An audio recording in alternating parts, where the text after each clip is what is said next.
Deux choses à ne plus jamais laisser dehors la nuit sous aucun prétexte. C'est-à-dire que même si ce que tu l'as fait de manière inconsciente, que tu es couché sur ton lit, tu te rappelles de cela, sors. Sors récupérer ça dehors. La première chose, ne laisse jamais tes habits dehors la nuit sous aucun prétexte. Quand tu vas laisser tes habits dehors la nuit, le malin va venir prendre ça, pratiquer sur toi avec. À travers tes habits, il va pouvoir prendre ta chance. À travers tes habits, il va pouvoir faire de toi ce qu'il veut. À travers tes habits, il va pouvoir te faire des envoûtements. Il va pouvoir faire de toi sa marionnette. Ne laissez plus vos habits dehors. Deuxième chose, ne laissez plus vos chaussures dehors. Vous savez que les chaussures, c'est vraiment quelque chose de très dangereux.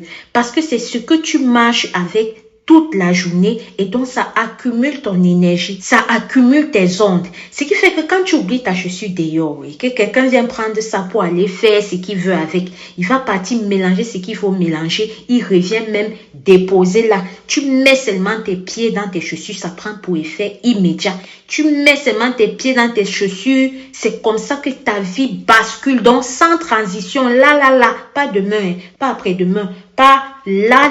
Donc faites attention. Si tu connais quelqu'un qui a l'habitude de laisser ça dehors, envoie la vidéo à cette personne. Donc vraiment, dorénavant, tu sais ce qu'il ne faut pas faire. Dis-moi, je suis très curieuse de voir en commentaire si tu le savais déjà ou si c'est moi qui t'apprends ça. Si c'est que toi-même tu as vu les cas des gens qui ont laissé dehors des mouvements un genre, l'heure est arrivée. Quand on allait regarder dans un système, on a vu que c'est ce que je t'ai dit là. Comme il y a certaines personnes qui disent que on manque, on fait ceci. En tout cas, mentionne-le en commentaire. N'hésite pas à t'abonner pour me soutenir. Si tu le peux, ça m'aide énormément. Merci. La puissance du mélange miel pur plus huile rouge que tu ignores. Si tu te retrouves dans la situation des photos que j'ai mis là, j'avais déjà donné une astuce sur ça. Ceci est une nouvelle astuce.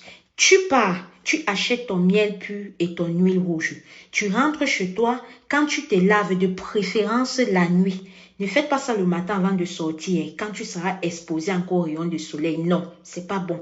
Quand tu rentres le soir, là, le jour qu'il n'y a plus le soleil ardent ou que tu sais que tu ne vas pas sortir sur le soleil ardent, tu prends un bol, tu mets un peu de miel, tu mets un peu d'huile rouge, tu mixes les deux. Sur cette partie-là, avant d'appliquer, tu laves d'abord ton visage, tu éponges bien ton visage. Tu prends ça, tu appliques de manière circulaire.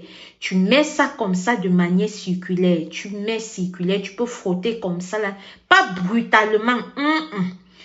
Tout doucement, de manière circulaire, tu mets comme ça là. Tu peux même faire le mouvement comme ça pendant 2 minutes et tu laisses reposer 10 minutes. Quand tu laisses reposer 10 minutes, tu prends ton eau tiède. Tu n'es pas dit l'eau qui chauffe, l'eau tiède, donc le genre vraiment tiède. Tu prends ça, tu laves ta face avec. Et quand tu laves, une fois que tu as enlevé comme ça là, tu ne laisses pas ta face simplement comme ça. Tu prends maintenant une huile essentielle. De préférence, prends même l'huile d'amande et tu tapotes sur ça comme ça.